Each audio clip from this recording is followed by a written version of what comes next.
Fala pessoal, tudo bem? Bem-vindos a mais um vídeo aqui no meu canal do YouTube. Aqui falando o Rodrigo Machado, médico infectologista. Aqui nesse canal a gente fala de infectologia, medicina, saúde. E hoje eu quero conversar com vocês sobre um tema que o pessoal tem me perguntado muito, especialmente no Instagram. Se eu acho, ou o que as pessoas estão falando, se a inteligência artificial vai substituir o médico nos próximos anos. Se o médico está ameaçado pelo avanço da inteligência artificial. Mas antes de começar o vídeo, editor, me roda a vinheta.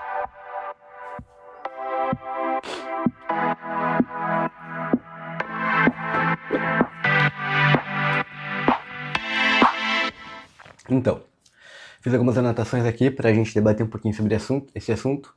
Então a primeira pergunta é, a inteligência artificial vai substituir o médico? Ou melhor, a inteligência artificial vai substituir os médicos ruins? O que vai acontecer? Será que daqui a alguns anos tu vai num hospital, num plantão e vai ter um robozinho te atendendo? Esse robô não precisa tomar café, esse robô não tem sono, esse robô não está estressado, esse robô não precisa ir no banheiro. Esse robô mantém uma produtividade altíssima 24 horas por dia, sem ter necessidade de descanso. Olha só. Tu vai ser operado por um robô? O cirurgião vai ser descartado? Tu vai pro bloco cirúrgico e vai ser um robô te operando? O robô não cansa, não tem sono, o robô não erra. O robô segue um algoritmo ali e é perfeito, exatidão, uma habilidade manual muito maior que a do humano. O cirurgião vai perder o emprego? Isso é um pensamento bem interessante, né? E é uma coisa, eu acho, hoje, em 2026, extremamente futurista, né? Quero levantar aqui alguns dados com vocês, né? Olha só, se a gente for ver, se a gente pegar o interior aqui do Brasil, tem diversas UPAs, diversos postinhos de saúde, unidades básicas de saúde, que nem computador ainda tem, que os prontuários são tudo à mão. O médico tem que escrever tudo à mão. Tudo rudimentar, como os antigos maias faziam. Isso é um absurdo. Na era da expansão da IA, a gente tem este contraste. Então isso dos hospitais, dos médicos, cirurgiões, clínicos serem substituídos por máquinas, eu acredito que está muito longe de acontecer. Um dia pode acontecer? Pode. Acredito que até é provável que aconteça por uma questão de escala de trabalho, uma questão de custo, né? O robô custa muito menos do que um funcionário, o robô não tem salário, o robô não tem férias, o robô não fica doente, o robô não tem 13º. Então, pensando como empresário, como empresa, é uma coisa que é muito interessante e vai acontecer. Porém, acredito que a gente não vai ver isso em vida. Vai demorar muito para virar uma coisa tipo sistematizada no Brasil. Na China já tem alguns locais que está sendo assim. Tá, esse é o primeiro ponto. Agora, o segundo ponto. Beleza, o robô segue matemática, algoritmo, inteligência artificial altamente eficiente, né? Usa um banco de dados alimentado por um banco de dados, que vai ser toda a literatura médica que se conhece. Vai bolar diagnóstico, vai pensar muito melhor que o homem, com bem menos margem de erro. Porém, a máquina não tem uma coisa que, quando conseguirem chegar nisso, a gente está perdido, né? Mas a máquina não tem a capacidade de sentir. Empatia. Um paciente, vou pegar um bom exemplo, vamos pegar um paciente que tu atendeu, e esse paciente está diagnosticado com câncer de pâncreas, estágio terminal. Assim não tem o que fazer, tá? Aquele paciente que tu olha tem uma sobrevida de um mês e meio no máximo. Tem que internar para cuidados paliativos. O que uma máquina vai fazer? A máquina vai pegar, falar o diagnóstico, vai explicar o diagnóstico, vai dizer os próximos passos, vai internar e vai começar um tratamento paliativo. Uma coisa totalmente fria, né? Uma coisa sem sentimento. E que um médico correto, um médico humano vai fazer? Vai chamar o paciente, vai chamar a família, vai falar o diagnóstico, vai explicar o diagnóstico, vai segurar na mão do paciente, vai sentir junto com o paciente, vai ter empatia, vai ouvir a dor do paciente, vai absorver um pouco da dor do paciente e vai tentar transmitir o maior conforto possível. Que isso a máquina nunca vai conseguir fazer. Porque a máquina não sente. São algoritmos matemáticos, não sentimento. Também não tem espiritualidade, a máquina que o ser humano tem. Então, nessa questão, nós, os seres humanos, não seremos substituídos pela máquina. Porque o contato humano necessita de outro contato humano. Se a gente fazer uma medicina de uma forma humanizada. Então, o bom médico não vai ser substituído pela máquina por uma questão de espiritualidade, sentimento, empatia, ouvir o outro, entender o outro. Então, assim, voltando ao meu raciocínio, né, esse é um raciocínio que eu estou fazendo aqui com vocês, especialidades clínicas, especialmente especialidade com cuidados de sofrimento de psiquiatria, especialidade do médico oncologista que acolhe o paciente, a própria infectologia para explicar uma doença infecciosa, sentir a dor do paciente, o médico de família e comunidade. Não vejo uma ameaça real para o bom médico por causa de toda essa questão. O cirurgião, já. Cirurgião de trauma, cirurgião, digamos, que só vive no bloco, que não tem essa parte clínica, está ameaçado. Não agora, mas num futuro, não vou dizer muito distante, mas num futuro de médio a longo prazo, tem uma ameaça sim. Mas o cirurgião que é empático, cirurgião que faz clínica, cirurgião que acolhe o paciente, esse cirurgião também não está ameaçado. Porque apesar de ter todos os defeitos, a improdutividade em relação à máquina, ele tem uma coisa que a máquina nunca vai ter. Então não tem como ser ameaçado pela máquina. Então essa é a minha opinião, né, falando deste primeiro ponto da ameaça, né, em relação médico-máquina. Agora, contextualizando para a questão atual, a inteligência artificial, ela está ajudando muito o médico, né? Tu tem vários aplicativos, tu consegue resumos de artigos, tu consegue pegar, digamos, saiu hoje 5 artigos sobre insuficiência cardíaca congestiva.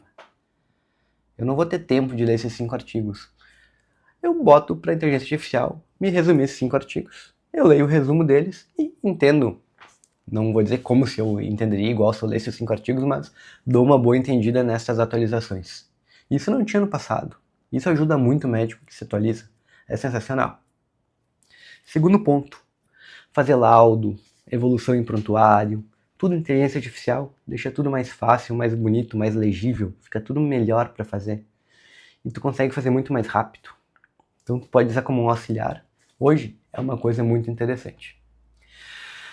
Na questão de diagnóstico por imagem, a gente tem vários softwares em radiologia que fazem um laudo radiológico que pode detectar erros, detectar alterações que o olho humano não veria tão precocemente. Já teve paciente que teve um câncer diagnosticado pela IA antes do olho humano de um radiologista experiente treinado ver.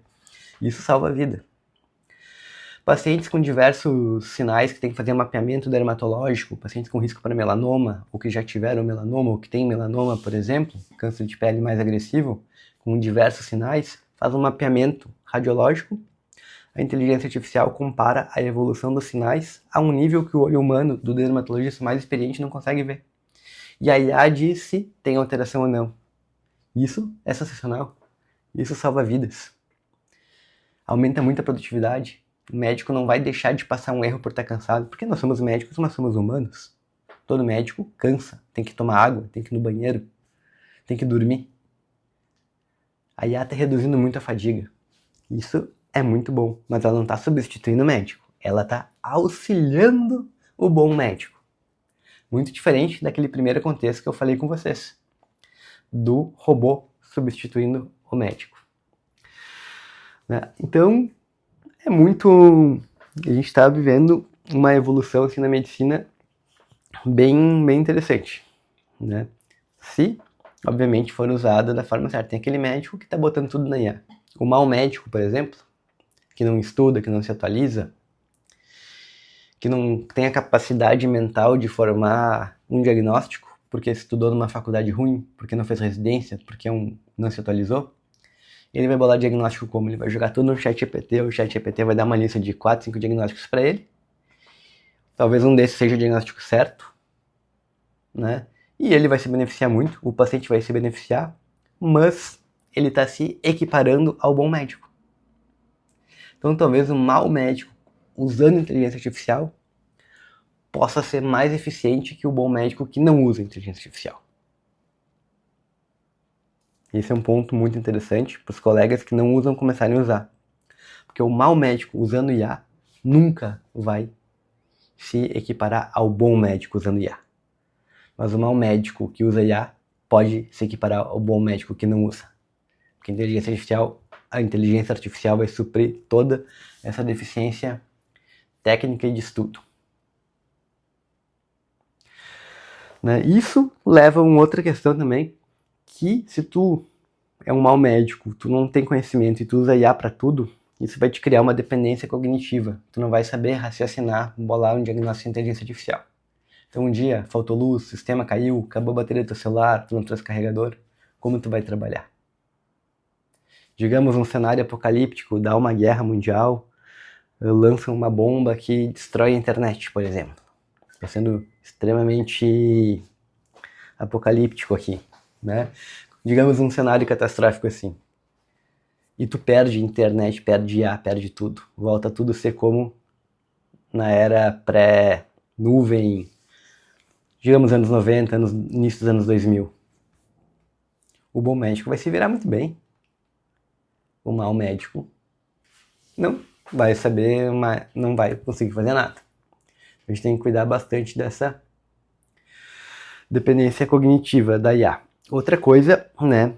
Toda IA, por exemplo, é alimentada com um banco de dados. O ChatGPT, o Gemini,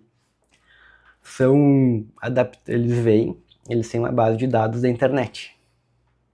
E as médicas, como a Lívia, como o PMCardio, como entre tantas outras que a gente tem aí, seu banco de dados é alimentado por bibliografia e artigos médicos.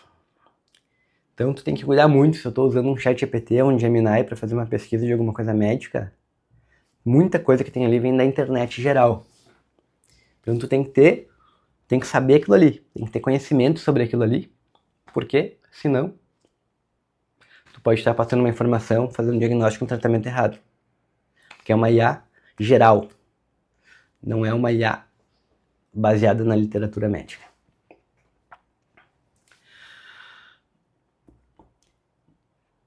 Então assim, a IA já entrou na medicina, né?